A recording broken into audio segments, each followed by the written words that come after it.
nooflaay moom. képp ku la ko gën a bëgg. ak nelaw yu guddi. xamal ni du waaj. maa la ko wax. nelaw yu guddi ak nooflaay. nelaw yu guddi ak nooflaay. les grands hommes n'ont jamais dormi la nuit. les grands hommes. sëñ Pape nelaw tuddul nelaw. néewle la tudd. nelaw. tuddul nelaw. ku la ko ëppale mooy gën a néewle. maa la ko wax.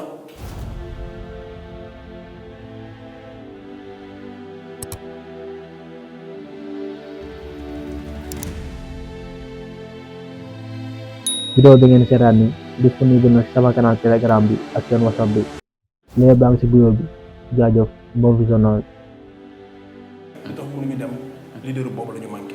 tey nag ñu war a waxtaan ci leadership qualité mi lan mooy leader tey loolu nga xam ne professeur Lamine Ndiaye wax na ko bu fekkoon da nga koy faram-fàcce nan nga ko gisee. waaw sëñ Pape di la wax nii man ci li ma jàpp àddina naam dafa mës di naqadi waaye man li ma jàpp ni àddina mësul naqadee nii mu naqadee sëñ Pape mësul yëngatoo nii mu yëngatoo garab gi xob yi dañuy bouger ba far sax tronc bi ànd ak xob yi di baaje loolu mooy lan boo génnee di nga gis ndax jant bi waaye àddinaa ngi lëndëm benn façon lëndëm boo xam ne mari détail foo teg sa tànk tarxiis ndax yoon wu ñu sànni huile kooku damay métaphoriser rek pour wax la ni àddina bi dafa am bu doon yaramu doomu aadama man yi fukki feebar ñoo jékki-jékki rek santamtan organisme boobu di l'organisme mondial crise bi ñuy dund nii rek gis nga ko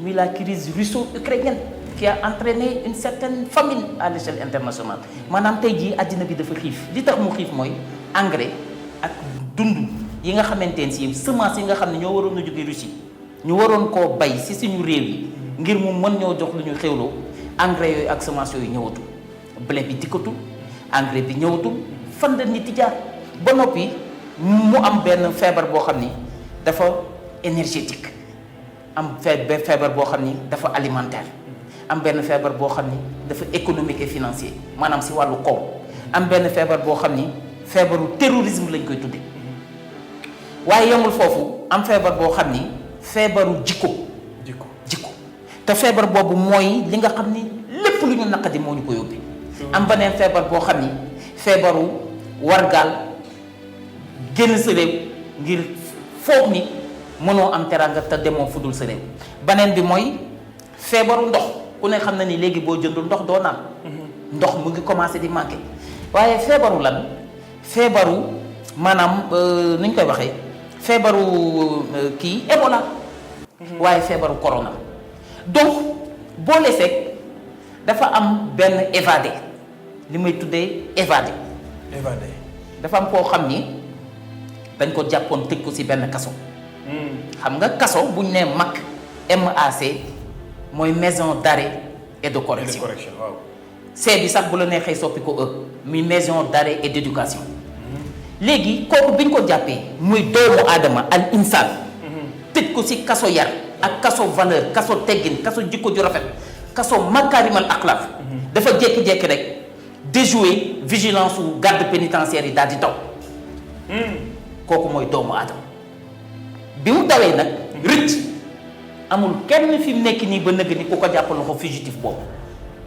mu wër nag di yàq summa radadnaahum asfala saafiliin di yàq lu ne mu koy yàq googu tey jii moo ñu jural ba kersa amatul. zahara al fasadu fil barri wal bahri bi maa kasabat aydi naas dégg nga ko léegi nag kooku tey jii moo wëlbatiku lu ne mu yàq ko yàq jikko yi yàq mbokk gi yàq nit ñi amee yàq ragal yàlla suufeel am njàng suufeel xam-xam yëkkati maanaam nu mu tudd des choses aléatoires te comme ni ko borom xam-xam ba waxee ne laissons jamais les choses les plus essentielles à la merci des choses qui comptent le moins loolu mooy lan ñun xàmmeetuñu farata léegi.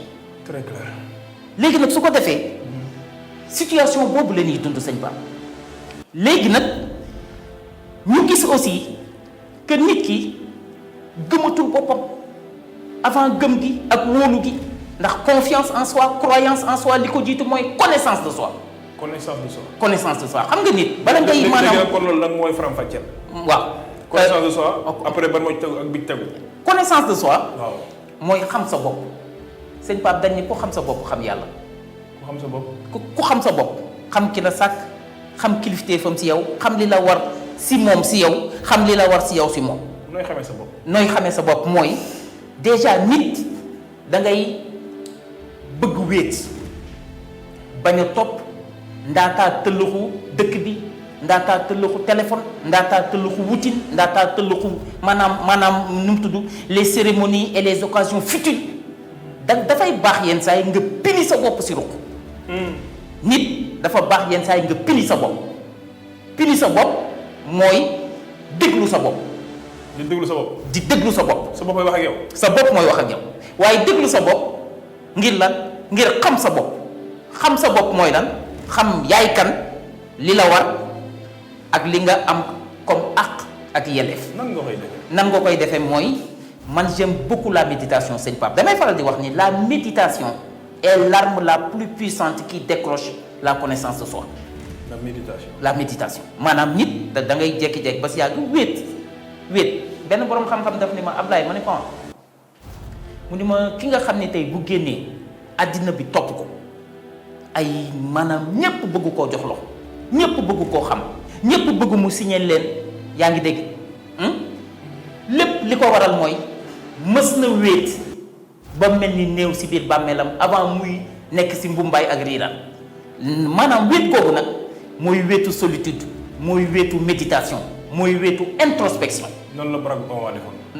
Barack Obama noonu la defoon xam nga tey jii nit bala ngay xam li ngay sàmm da ngay sàmm ba pare bala ngay xam li ngay sàmm.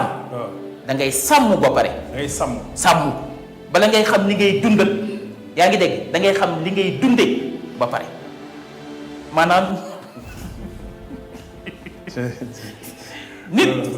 nit bala ngay xam say responsabilité ëllëg da ngaa war a defar sa jikko ba pare defar àddina mu ngi tàmbalee si defar doomu aadama yow tey jii boo amoon les ambitions les plus épanouies et les plus développées dans ce monde commencez par defaru yow ba pare ndax yow en tant que acteur aux défis incommensurables mais boo defarul doo mën a defar li nga bëgg a defar moo tax ma ni en ce 21e siècle le plus grand chantier c'est sa propre personne le développement de sa personnalité waaye en ce 21e siècle le plus grand chantier c'est la droiture et la crainte révérentielle d'Allah subhanahu wa taala doomu aadama dafa war a xam li ko indi si àddina mooy lan ay devoir am ay responsabilité am parce que responsabilité ak devoir kenn du ko daw waaye yow noo gisee lieutenant bi ñu yóbbu au front soldat yi mu yóbbu yaakaar ko lool mu wéttali leen defal leen fital leen mu wëlbatiku di leen fetal mooy nga daw bàyyi leen fa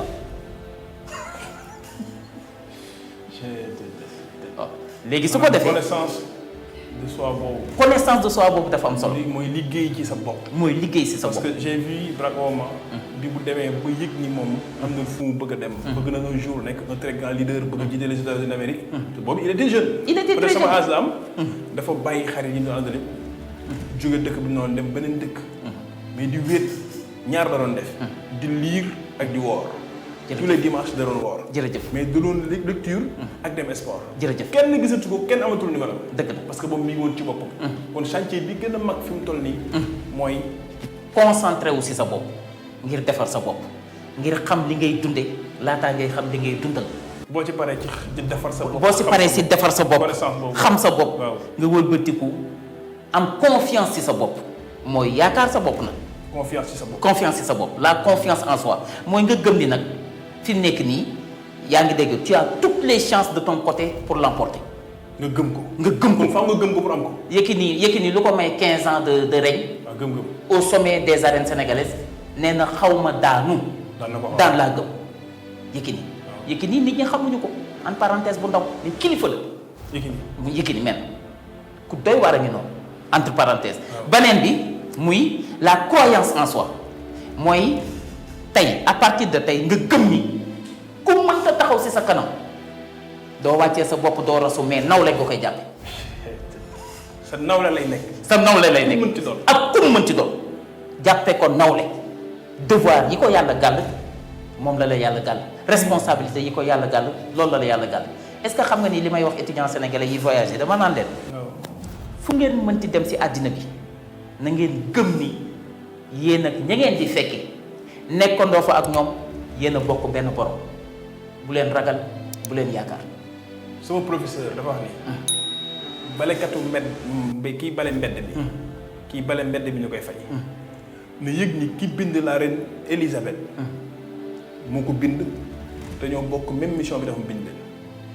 jërëjëf sëñ Ba te boo nekkee bitim réew di sàkku xam-xam bokk na si li la koy yombal nga takk sa tubéy ba mu dëgër bul fa mooy yàlla te li koy waral mooy ñàkk a wàcc ak ñu ñàkk leen a waajal te waajal boobu noonu mooy jëmbat si seen xol les graines et les germes du leadership utile. leadership utile. très bien parce que leadership mooy kilifteef. ci foofu la ñu duggee ci leadership. Cheikh Ablaye leadership mooy lan ak kan mooy leader. ak ku bëgg a nekk leader da nga koy judduwaale. wala mën ngaa dabe. li ñuy wax dabe. maanaam nga xam ni yow doo leader. parce que des fois nga gis ay xale yuy fo. mais tout le temps da ngay gis koo xam ni mooy wax joxeel nii kii defal ay xale la ñuy doon nag xamaguñ dara. mais da ngay gis ni kii moom boo ko xoolee xam ni kii moom c'est un leader né. très bien nga gis ku ne ci biir koo xam ne moom buñ ko wax defal la mu def. très bien mais ñu dem ba benn moment moom itam nga gis ni mu am leadership boobu léegi yooyu yëpp dama bëgg nag nga ñëw ci sëñ Ablaye kan mooy leader lan mooy leader. gis nga un bon directeur d'école. waaw bu récréation jotee. du dugg bureau tëju di naan ndox mu sedd kese. day sëppantalu miiru école bi.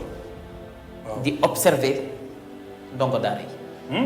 di leen xool parce que dañ laa sant kenn ku si nekk nga topp ko jàngat jikkoom xool li mu am comme potentialité nga développé ko xool li mu am comme faiblesse ak manquement nga fexe koo éradiquer loolu li la koy mooy vigilance ak prospection xale bu si nekk da nga war a xam moom caractère am ak personnalité jàngalekat bi jàngalekat bi su ko defee leadership maam Cheikh Ibrahima Fall Babul Mouridine benn waaye dafa ñëw ni ko man de damaa bëgg a dabe moo bëgg a dabe damaa bëgg a dabe waaw ndax wulu yàlla yi day ba ñu demee yàgg na ma bëgg a bokk si ñoom waaye damaa yéex a jug te moo ne seen xel ya seen jéego ya jàpp naa ni kenn mënatu leen a dab ma bëgg nga wax ma loo xam ne bu ma si saxee dinaa leen dab mu ni ko bindal dab dab si arab waaw muy dell ak baa waaw mu ni ko bindal ndab waaw tomb yaa toxu waaw dell la waaw ak baa waaw mu ni ko boo bëggee dabe waaw saxal si di joxe ndab dabe ndab dabe ndab waaw foofu lan laa bëgg a métaphoriser foofu mooy leader dina dabe dina dabe leader dina dab yeneen leader maanaam judduwaale wu ma ko waaw mais samay ambition waaw sama vocation daf maa may si man damay bañ toujours pour nekk n'importe qui exemple laa joxe quoi ma fas yéene dab gaay leader yi mais li la koy may mooy les 4D les 3F les 3C yaa ngi dégg ak les 4P maa la ko wax loolu moom noo bëgg nga faram fàcce ko benn par benn beneen bi mooy waaw leader dinañ ko judduwaale leadership aussi dinañ ko judduwaale dinañ ko judduwaale dinañ ko judduwaale bien sûr dañ koy dafa judduwaale nga xool say doom xam ne kii leader la maa la ko wax comme Papa Sow xool booy boo xam ne moom kii ku sob la mooy nit dugg fii ak nga ni kii moom xam naa ne mooy loolu nit yàgg naa jur ku ko gën dëgg la Abdallah waaw bàyyi yonent bi sallallahu alayhi wasallam waaw mi ñuy sargal si weer wu tedd wi waaw doomu ma ko gën ñeent fukki junni yoon te pourtant moo ko meññ kenn du Seydina Muhammad sallallahu alayhi wasallam et même dans le domaine des sciences islamiques le leadership prophétique est devenu un nouveau module bu ñuy enseigner le leadership prophétique mooy Seydina Muhammad sallallahu alayhi wasallam quelle est sa vraie personnalité qui il est en réalité quelles ont été les valeurs et les vertus fondamentales qui ont sous-tendu et soutenu son caractère laqad jaakum rasulun min anfusikum azizun alayhi ma anittum fan la jaarul sëñ Pape fan la jaarul dëgg la de fan la jaarul waaw or bi soxna si takk ba ñépp xemmem ko bëgg koo fas mu doon soxna mais or boobu fan la jaar à des centaines de degrés ñu fondre ko de l'or fondu sëñ bi ñu teg ko ne leen mu doon matière solide nga dóor ko ay marteau fu waay tollu di dégg rëll ji ba nga transformé ko à ton image or bi wëlbatiku nag yees peq ku nekk bëgg koo takk ci sa baat ak sa ca ak def ko sa caq caractère noonu lañ koy bâtir su ko defee leadership boobu noonu les 3F sëñ Pape li ma gën a bañ ci àddina mooy ku ragal ku ragal ragal man personnellement damay ñaan toujours yàlla may mu fitu ñay. fitu ñay. man dafa bokk ci samay farata. booy ñaan yow. su may ñaan man yàlla. su may diisoo ak sama borom di ko ñaan li ma bëgg. dama naan ko yàlla nag ma may fitu ñay. li tax mooy sëñ Pape ragal du jàmm man sama doom bu jigéen duma ko may ku ragal. parce que jigéen dafa baaxoo protégé wu sous l'aile protectrice de l'homme jigéen dafa baaxoo wéeru waaye rikk waaye booy wéeru bul wéeru ci matelas bu dara téewul mais da ngay detteelu mën na laa bañ a jig booy wéeru da ngay wéeru ci garab booy wéeru da ngay wéeru ci lu la gën a dëgër booy wéeru da ngay wéeru ci lu dëgër gis nga ñay ak gaynde boo leen tegoon fii tey dóor kanoo benn bal ni tëll observer le comportement wu ñaari animaux yi noo mën a def gaynde daw dañuy jàmbar faaw mu ni jaab am benn baat bu ni ko ci noppam waaw est-ce que buur dina daw yow xanaa nekkatoo buuru mala yi xanaa nekkatoo le roi de la savane mu ne xeej frère waaye cëy bu wëlbatikoo lu mu fekk ginnaaw da koy réduire en poussière. moom gaynde noonu la mel. moom day tiit après nag mu dellu si waat. day tiit am lu ko rappeler à l'ordre loolu moo doon rôle griot yi suñu mbokku griot yi maa ngi leen di nuyu di leen siyaare loolu moo doon seen rôle dans la société traditionnelle bu daan gunge buur xare parce que sëñ Pape nit ku aalu li muy def ak nit ku normal li muy def du benn. yow boo aaloo mën ngaa yéeg léegi ci kaw sàkket di taw wala kaw zeng di taw dara du la ci fekk mais boo aaluwul doo ko man géwal nag seen xam-xam dafa màccoon ci ndeysaan di gunge buur fexe ba buur surdimensionner sa volonté et sa puissance daf ko daan yóbbu ci dimension nit normal jële ko ci dimension nit normal yóbbu ko ci dimension nit ku àll xam ay responsabilités beneen bi fit fulla boo ko amul lu ñuy séddale nga ñàkk. benn F bi muy fit jàll na. jàll na fulla. faaw nga am fulla. faaw nga am fulla. soo ko amul lu ñuy séddale. lu ñuy séddale doo jot sa wàll. dañ naan amul problème amul problème.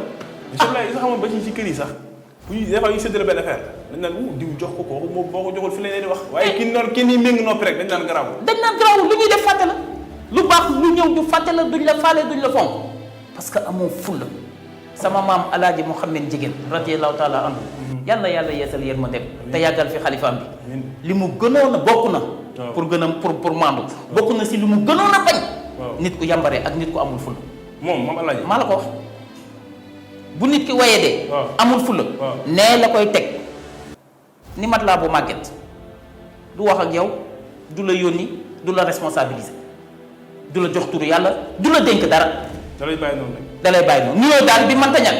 dina ko seq ak yow pare na si. waaye bu déggoon ni sëñ Pape mii dem na bërëb sangam. def na fa jaloore sa waay xoolal réaliser na fa benn affaire taxaw na boo ñëwee faaw mu neexal la jox la turu yàlla neexal la may la xaalis. moytul ma nit ko amul fulla sama wasila dani maa gën a nooy patas. waaye duma nangu ko ma nappaaje.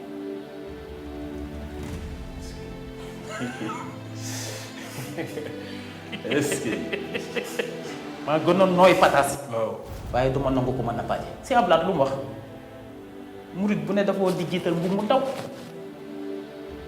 bu jëflante jotee nga summi bàyyi laaj bi teg fële barkeelu te nee na nan ko fonk lool.